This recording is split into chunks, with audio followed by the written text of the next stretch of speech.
ربات اپنے ٹوٹے ہاتھ کو تھامے ہاتھ کو دیکھ رہا تھا۔ وہ اس کے سامنے آ کھڑا ہوا اور اس پر جھک گیا۔ ربات جب اس کی آنکھوں میں موجود غضب مزید برداشت نہ کر پایا تو نظریں چرا گیا۔ ہاتھ نے اسے کالر سے پکڑ کر کھینچا اور اس کے پیروں پہ کھڑا کر دیا۔ آج تم اسی پاگل لڑکی کی وجہ سے زندہ جا رہے ہو۔ ربات سر جھکا کر دروازے کی طرف پلٹ گیا۔ وہ کیا کہتا؟ ہاتھ نے اسے اس کی اوقات دکھا دی تھی۔ وہ سب سچ کہہ رہا تھا۔ اس نے کبھی حرین کی پرواہ نہیں کی تھی، جبکہ اس کے سامنے سب اس کے ساتھ برا کرتے تھے۔ 6 مہینے سے وہ اس کے ساتھ تھا، پر وہ حرین کو سمجھ نہیں پایا، جبکہ ہاتھ نے 1 مہینے میں ہی اس کی دیواروں کو ریزہ ریزہ کر دیا۔ کیا وہ کبھی حرین کو ٹھیک کر پاتا یا اپنی خواہشات کا دباؤ ڈالتا؟ وہ اس کے جواب سے ڈرتا تھا۔ وہ اس کا جواب نہیں جاننا چاہتا تھا، اس لیے سر جھکا کر چلتا باہر پورچ میں نکل گیا۔ ناصر نے اسے بازو سے پکڑتے ہوئے کھینچ کر گاڑی میں دھکیلا تھا اور خود ڈرائیونگ سیٹ پر بیٹھ گیا۔ وہ اس سب کے بعد اب زرار کے ساتھ نہیں جا سکتا تھا، اس لیے اسے فون پر بات کرنے لگا، لیکن وہاں جانا بھی لازمی تھا، اس لیے زرار کو اکیلے جانے کا مشورہ دیا۔ ابھی وہ بات ختم کر کے کرسی پر بیٹھا ہی تھا جب کسی نے آفس کے دروازے پر دستک دی۔ حرین پریشان حال کمرے میں چکر لگا رہی تھی۔ وہ ابھی اس شرط کے بارے میں نہیں سوچنا چاہتی تھی، اس لیے دھیان صرف بات کی طرف مرکوز کر رہی تھی۔ نہ جانے ہاتھ اس کے ساتھ کیا کر رہا ہوگا، وہ اسے جانے دے گا بھی یا نہیں؟ پریشانی سے اس نے انگلیاں دانتوں تلے دبا لی۔ ہاتھ کی وجہ سے ناخن کاٹنے کے بعد اس نے یہ نیا طریقہ نکالا تھا۔ آخر جب وہ مزید صبر نہیں کر پائی تو ہاتھ کے آفس کی طرف چل دی۔ دروازے پر دستک کے فوراً بعد ہی ہاتھ نے اسے داخل ہونے کے لیے اجازت دے دی۔ وہ آج پہلی بار اس کے آفس آئی تھی۔ اپنی انگلیاں مروڑتے ہوئے وہ اندر داخل ہوئی۔ گھبراؤ نہیں، وہ چلا گیا ہے۔ اس کی بات پر حرین نے نظریں اٹھا کر اسے دیکھا اور وہی رک گئی۔ وہ پلٹنے لگی تھی جب ہاتھ نے اسے بلایا، یہاں آؤ حرین۔ وہ اسے دوبارہ دیکھنے لگی۔ کچھ دیر پہلے ہونے والی باتیں اس کے ذہن میں گردش کرنے لگی۔ وہ دھیرے دھیرے اس کی طرف قدم بڑھاتی جا رہی تھی اور اب اس کا ڈیسک پار کر کے اس کی کرسی کے پاس کھڑی تھی۔ میں نے اپنا وعدہ نبھایا، اب تمہاری باری ہے۔ اس کی بات پر وہ مزید سر جھکا گئی۔ میں نے فیصلہ کیا ہے، ہم کل ہی شادی کر لیں گے۔ اس کی بات پر وہ بکھلا پڑی۔ مگر اگر تمہیں کسی چیز کی ضرورت ہے تو بتاؤ۔ وہ اپنا ہونٹ چبانے لگی اور پھر نفی میں سر ہلا دیا۔ Good girl. وہ جانے کے لیے پلٹی تھی جب اس کی نظر ڈیسک پر پڑی کسی چمکتی چیز پر پڑی۔ اسے دیکھتے ہی وہ کپ کپانے لگی تھی، لبوں سے بے اختیار سسکی نکلی تھی۔ ہاتھ نے ایک دم اس کی طرف دیکھا۔ حرین کی نظریں اس کے ڈیسک پر رکھی انگوٹھی پر گری ہوئی تھی۔ حرین! ہاتھ نے اسے پکارا پر وہ تو اسے سن ہی نہیں پا رہی تھی۔ وہ اس اندھیری جگہ پر تھی، بندھی ہوئی بے بس تکلیف میں۔ حرین! ہاتھ نے اسے پھر سے پکارا تھا لیکن وہ اس سے کوسوں دور تھی۔ حرین کو اپنا وجود جلتا ہوا محسوس ہونے لگا۔ اس کی آنکھوں میں خون کی وجہ سے جلن ہو رہی تھی اور وہ اسے آنکھیں کھلی رکھنے کو کہہ رہا تھا۔ اچانک کسی نے اس کے بالوں کو کھینچا تھا۔ حرین! ہاتھ اس کے بال تھامے کھڑا تھا۔ وہ اس انگوٹھی کو پہچانتی تھی۔ حرین کو اب اپنے سامنے منظر بدلتا دکھا تھا۔ اندھیرے کی جگہ روشنی تھی، کالی آنکھوں کی جگہ بھوری آنکھیں اسے خود میں اتار رہی تھی۔ ہاتھ! اس کی آنکھوں سے تشکر کے آنسو بہنے لگے۔ سب ٹھیک ہے حرین، سب ٹھیک ہے۔ وہ اپنے ہاتھوں کی پشت سے آنسو صاف کرنے لگی۔ کیا تم اس انگوٹھی کو پہچانتی ہو؟ مجھے یہ ایک شخص سے ملی ہے۔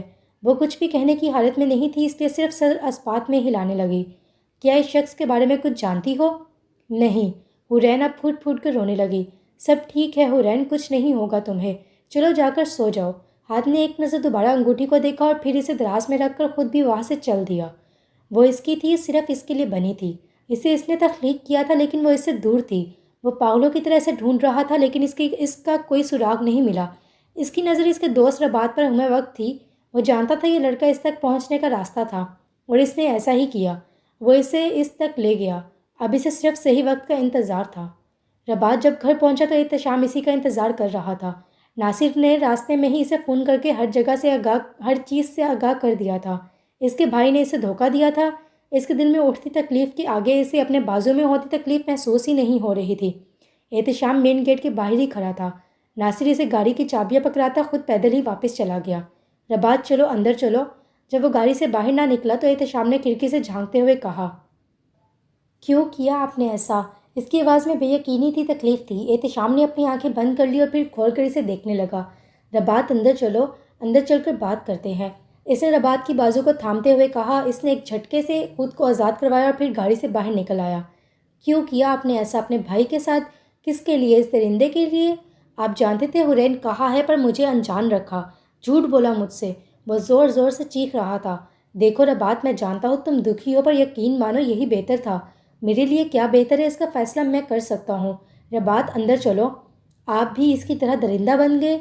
احتشام عالم درندہ، رباط اس کی طرف انگلی اٹھا کر کہنے لگا۔ بس بہت ہوا رباط، تم ابھی اپنے بچپنے سے نکل آؤ تو بہتر ہے۔ تم جانتے ہی کیا ہو، آخر کچھ بھی نہیں۔ ارے بھاڑ میں جائے تمہارا جیسا بھائی۔ اس کی بات پر احتشام نے غصے سے اسے پکڑا تھا، لیکن پھر کچھ کہتے ہوئے رک گیا۔ ہاں، اس کے لیے ہاتھ کے لیے میں تمہاری محبت ہو کے اپنی جان بھی کئی بار قربان کر سکتا ہوں، کئی بار۔ وہ اسے گھورتا ہوا خود اندر چلا گیا، جبکہ رباط اسے وہی کھڑا دیکھتا رہا۔ وہ روز کی طرح صبح سویرے اٹھ گئی تھی۔ جب وہ فریش ہو کر نکلی تو ماریا اس کے کمرے میں موجود تھی۔ بیڈ پر ایک خوبصورت آف وائٹ کلر کی میکسی رکھی تھی، اس پر گولڈن رنگ کی نفیس کڑھائی کی گئی تھی۔ یہ کیا ہے؟ جانتے ہوئے بھی وہ انجان بن رہی تھی۔ یہ تمہارا شادی کا ڈریس پیارا ہے نا؟ میں نے خود سلیکٹ کیا ہے، ساتھ میں شوز، جولری، میک اپ، سب کچھ۔ وہ اس سے انگلیوں پر سب کچھ گنوا رہی تھی۔ وہ خاموشی سے بیڈ پر آ بیٹھی۔ کیا بات ہے، کیا تم خوش نہیں؟ میں نے ہمیشہ سوچا تھا کہ مجھے اپنی زندگی تنہا گزارنی ہے، اور اب یہ سب کچھ اچانک۔ ماریا بیڈ سے اٹھ کر اس کے سامنے آ کھڑی ہوئی۔ حورین، کیا تمہیں کبھی بھی ہاتھ نے کوئی تکلیف پہنچائی؟ اپنے دل سے پوچھ کر بتاؤ۔ اس نے بہت کچھ کیا تھا، وہ اسے ہمیشہ خوفزدہ کرتا تھا، پر اس نے کبھی بھی اسے تکلیف نہیں پہنچائی تھی۔ وہ اپنا سر نفی میں ہلانے لگی۔ تو پھر تم کس بات سے پریشان ہو؟ وہ اپنا سر جھکا گئی۔ مجھے اس سے ڈر لگتا ہے۔ اوہ ویل، اس کا تو علاج نہیں، یہ تو وقت کے ساتھ ہی بدلے گا، اگر بدلا تو، اس نے معنی خیز انداز میں کہا۔ یہ وقت جیسا بھی اس پر آیا تھا، لیکن اس کے لیے اہم تھا، شاید عام لڑکیوں سے کہیں زیادہ اہم۔ وہ اپنی ماما کو یاد کر کے بہت اداس رہنے لگی۔ اگر وہ زندہ ہوتی تو کیا کرتی؟ کیسا رد عمل ہوتا ان کا اس سب سے؟ وہ بیڈ پر پڑے اس خوبصورت لباس کو چھونے لگی، اور پھر اپنے چہرے پر موجود نشان پر ہاتھ رکھ لیا۔ کیا اس کے ساتھ اسے کوئی اور اپناتا؟ کیا یہ سب کچھ ٹھیک ہو رہا ہے؟ وہ اٹھ کر آئینے کے سامنے آ گئی اور خود کو دیکھنے لگی۔ وہ ایک ہینڈسم مرد تھا، اور وہ چڑیل، ڈائن، پاگل۔ ایک بار پھر احساس کمتری نے اسے آن گھیرا۔ ماریا نے اس کے بال بہت خوبصورتی سے بنائے تھے۔ آف وائٹ میکسی میں وہ بہت خوبصورت لگ رہی تھی، ساتھ میں سرخ رنگ کے دوپٹے کو اس نے خود اچھے سے سیٹ کیا تھا۔ ہاتھ نے ان کی شادی کا بندوبست وہی باغیچے میں کروایا تھا۔ احتشام، ناصر، ماریا، آمرہ، سوزی بھی وہی موجود تھے۔ اس نے بذات خود رباط کو فون کر کے ان کی شادی کا انویٹیشن دیا، لیکن نہ اس نے آنا تھا نہ وہ آیا۔ سیڑھیوں سے اترتی حورین کو اس نے غور سے دیکھا تھا۔ وہ اس کی حور تھی، اس کی بیلا، اس کی بیوٹی، اور بیوٹی تو ہمیشہ بیسٹ کی ہوئی ہے، اور آج اسے وہ ہر طرح سے اپنانے والا تھا۔ وہ خود بھی کالے رنگ کے ٹیکسیڈو میں ملبوس تھا۔ ماریا حورین کو لمبا دوپٹہ تھامے تھی اور اسے ہال سے باغیچہ میں لے آئی۔ جیسے ہی اس نے ہال سے باغیچے میں قدم رکھا، ہر کوئی اس کی طرف پلٹا تھا۔ ہاتھ کی نظریں تو پہلے سے ہی اپنی دلہن پر مرکوز تھی، لیکن حورین اسے دیکھنے کی ہمت نہیں کر پائی۔ نکاح خواہ پہلے ہی سے موجود تھا، ہاتھ میں رجسٹر تھا، میں گازیبو کے باہر کھڑا تھا۔ وہ ماریا کے ساتھ چلتی گازیبو میں آ گئی۔ ہاتھ نے وہ جگہ اس لیے پسند کی تھی کیونکہ یہی وہ جگہ تھی جہاں اس نے حورین کی آنے والی زندگی کا فیصلہ کیا تھا۔ احتشام جہاں اپنے بھائی کے لیے اداس تھا، وہی اپنے بھائی سے پیارے دوست کے لیے خوش بھی۔ اس کی نظریں بار بار سوزی کی طرف اٹھتی، لیکن وہ ہمیشہ کی طرح ہی اس سے انجان تھی۔ حورین کو غازیبو میں لا کر بٹھا دیا گیا۔ جب وہ پہلی بار یہاں آئی تھی تو کس نے سوچا تھا کہ اس کی زندگی یوں تبدیل ہو جائے گی؟ ماریا حورین کو وہاں بٹھا کر خود بھی آمرہ کے ساتھ آ کھڑی ہوئی۔ ہاتھ کے اشارہ کرتے ہی نکاح خواہ نے نکاح پڑھانا شروع کر دیا تھا۔ اسے شروع سے ہی حورین کی خوبصورتی کے سامنے کچھ نہیں دکھتا تھا، لیکن آج تک قیامت بھی آ جاتی تو اسے خبر نہ ہوتی۔ جیسے ہی حورین سے پوچھا گیا کہ کیا وہ ہاتھ مرزا کو اپنے نکاح میں قبول کرتی ہے، اس کی آنکھوں سے آنسو بہنے شروع ہو گئے۔ یہ وقت ہر لڑکی کے لیے مشکل ہوتا ہے، اس کے لیے تو بہت مشکل تھا۔ جب کافی دیر تک وہ کچھ نہ بول پائی تو سب ایک دوسرے کی طرف دیکھنے لگے۔ حورین، جواب دو۔ ہاتھ کی آواز پر وہ اپنے خیالات سے باہر نکلی تھی۔ قبول ہے، دھیمی آواز سے آخر اس نے خود کو مکمل طور پر ہاتھ کو سونپ دیا۔ ہاتھ کی خوشی کا ٹھکانہ نہیں تھا، شاید ہی وہ کبھی اتنا خوش ہوا تھا۔ اتنی خوشی تو اسے کسی کو کاٹتے ہوئے بھی نہیں ہوئی تھی۔ حورین سے 2 بار اور وہی سوال پوچھا تھا، اور اس نے دونوں بار قبول ہے کہہ کر ان کا رشتہ تاحیات جوڑ دیا تھا۔ آسمان پر فرشتے خود خوش تھے، آخر 2 لوگ ایک ہو رہے تھے، اور زمین پر آسمان خوش تھے۔ اس کے بعد اس سے نکاح نامے پر دستخط کروائے گئے۔ حورین نے کانپتے ہاتھوں سے اس پر دستخط کر دیے۔ اس کے فوراً بعد ہاتھ سے بھی 3 بار یہی پوچھا گیا کہ کیا حورین بنت مرتضیٰ اسے اپنے نکاح میں قبول ہے، اور اس سے تینوں بار بنا رکے اسے قبول کرنے کی گواہی دی، اور اسے دل میں تو تبھی قبول کر چکا تھا جب اس نے پہلی بار اسے دیکھا تھا۔ دعا مانگنے کے بعد فرشتے اور انسان دونوں انہیں مبارکباد دینے لگے۔ حورین مزید وہاں نہیں رک سکی تھی، وہ نکاح تو کر چکی تھی لیکن آنے والی زندگی کے خدشات اسے ڈرا رہے تھے۔ کچھ دیر تک وہ وہیں بیٹھی رہی اور بار بار اپنی آنکھیں آنسو روکنے کے لیے بند کرتی رہی۔ جب ماریا نے اس کے تاثرات دیکھے تو وہ اسے اپنے ساتھ کمرے میں لے جانے کے لیے آ گئی۔ حورین سیڑھیوں کے قریب پہنچ کر ایک دم پلٹی تھی تو اس نے تب سے پہلی بار ہاتھ کو دیکھا تھا اور اس کی سانسیں وہی تھم گئی، دھڑکن تیز ہونے لگی۔ وہ اسے ہی دیکھ رہا تھا، چہرے پر مسکراہٹ اور سکون سے جائے وہ اسے ہی دیکھ رہا تھا۔ ایک لمحے کے لیے اس کے دل سے تمام وہم نکل گئے۔ اس کی نظر بتاتی تھی کہ وہ کتنی خوبصورت ہے۔ حورین نے شرما کر چہرہ دوبارہ جھکا لیا اور اب کی بار مسکراتے ہوئے کسی شہزادی کی طرح سیڑھیاں چڑھنے لگی۔ آخر وہ کیوں نہ خوش ہوتی، اس کے محرم کی آنکھوں میں اس کے لیے محبت تھی۔ آج اس نے ہاتھ کی روح کا ایک نیا پہلو دیکھا تھا جو خوف نہیں بلکہ محبت بانٹتا تھا۔ شام ہو چکی تھی اور ناصر کے علاوہ سب دوسری بار توازہ میں مصروف تھے۔ ہاتھ نے اسے دوبارہ ڈیوٹی پر لگا دیا تھا، جبکہ ماریا نے تو نیک لیے بغیر جانے سے منع کر دیا، اور ہاتھ تو یہ بھی نہیں جانتا تھا کہ نیک کیا بلا ہے۔ جبکہ احتشام کی زیادہ تر توجہ سوزی پر مرکوز تھی، جو کہ اس کی توجہ خود پر مرکوز محسوس کر کے تذبذب کا شکار تھی۔ حورین تب سے اپنے کمرے میں قید تھی۔ وہ وقتاً فوقتاً ماریا کی آواز اور احتشام کے کہکے سن سکتی تھی۔ اس نے کمرے میں آتے ہی اپنا لباس تبدیل کر لیا تھا اور اب گود میں اسکیچ بک رکھے اس پر کام کر رہی تھی۔ آخر جب آمنہ نے بھی ماریا کے ساتھ دیا تو ہاتھ نے اسے چیک لکھ کر دینا چاہا، جسے لینے سے ماریا نے انکار کر دیا۔ آخر پیسے نہیں چاہیے تو کیوں سر کھا رہی تھی؟ اسے اب غصہ آنے لگا تھا۔ مجھے تم سے ایک وعدہ چاہیے، اس کا بگڑتا موڈ دیکھ کر وہ بھی سنجیدگی سے کہنے لگی۔ اس کے جواب میں ہاتھ نے اسے غصے سے دیکھا تھا اور وہ گھبراہٹ کا شکار ہونے لگی۔ تمہاری شادی پر میں اتنا تو مانگ ہی سکتی ہوں، وہ معصوم بنتے ہوئے کہنے لگی۔ ٹھیک ہے، میں وعدہ کرتا ہوں، زندگی کے کسی بھی حصے میں تمہاری کوئی ایسی خواہش جو کہ تمہیں بہت عزیز ہو میں ضرور پوری کروں گا۔ اور اب سب نکلو میرے گھر سے۔ وہ ایک دم کھڑا ہو کر دھڑا تھا، جس پر ماریا سب سے پہلے اپنا بیگ اٹھا کر نکلی تھی۔ وہ کب سے لحاظ کر رہا تھا لیکن سب غلط فائدہ اٹھا رہے تھے۔ آمرہ اور سوزی بھی اس کے پیچھے ہی کھسک گئے تھے۔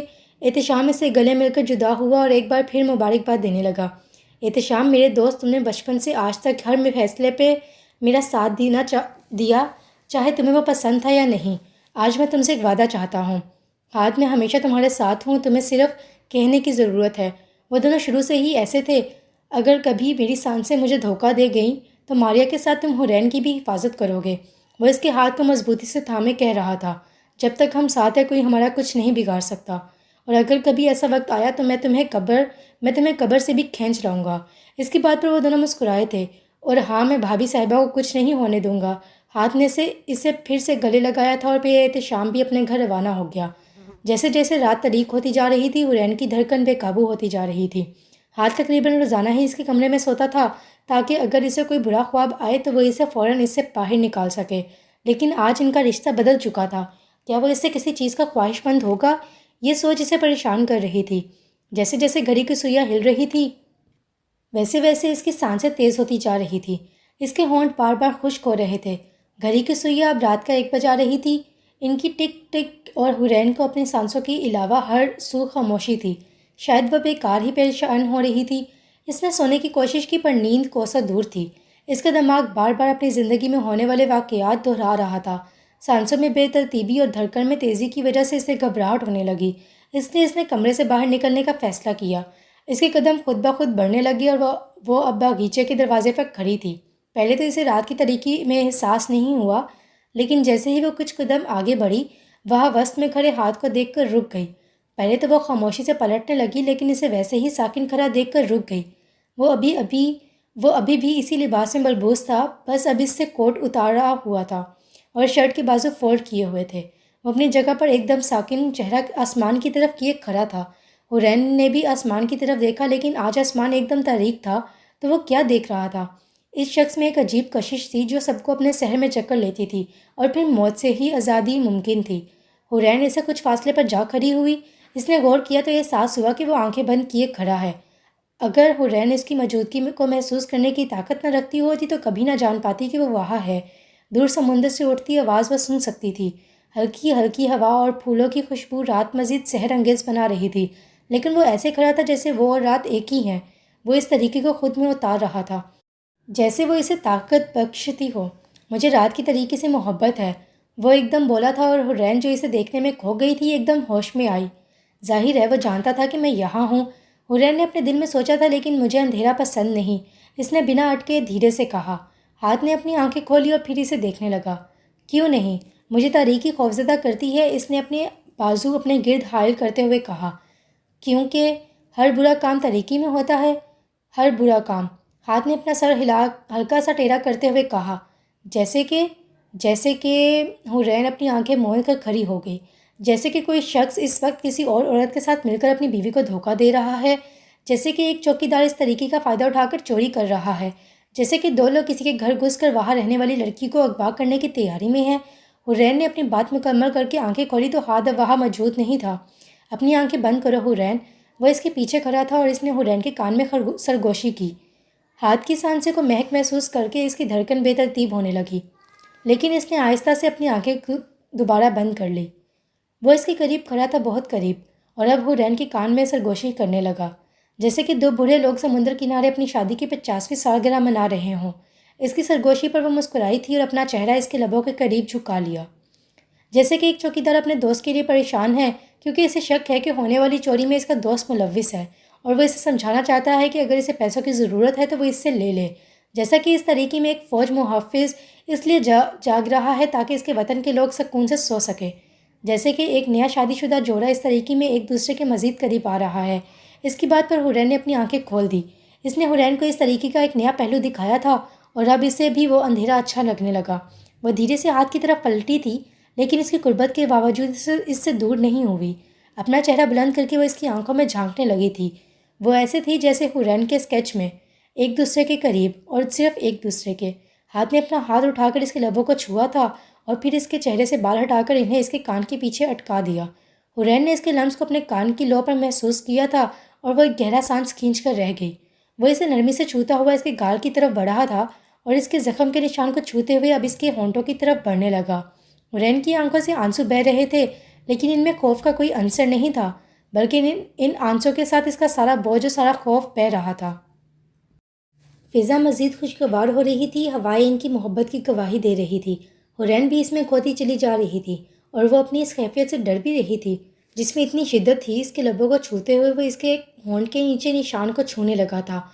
وہ اس پر مزید جھکنے لگا کہ حورین اس کی سانس تک محسوس کرنے لگی تھی۔ دنیا بدل رہی تھی کیونکہ تمہارے یہ مسکراتے لب اسے خوبصورت بنا رہے ہیں۔ ہاتھ کی بات اور قربت سے وہ اب گھبرانے لگی تھی۔ ہاتھ اسے اس وقت اپنے سامنے وہی دکھ رہی تھی، باقی سب فنا ہو چکا تھا۔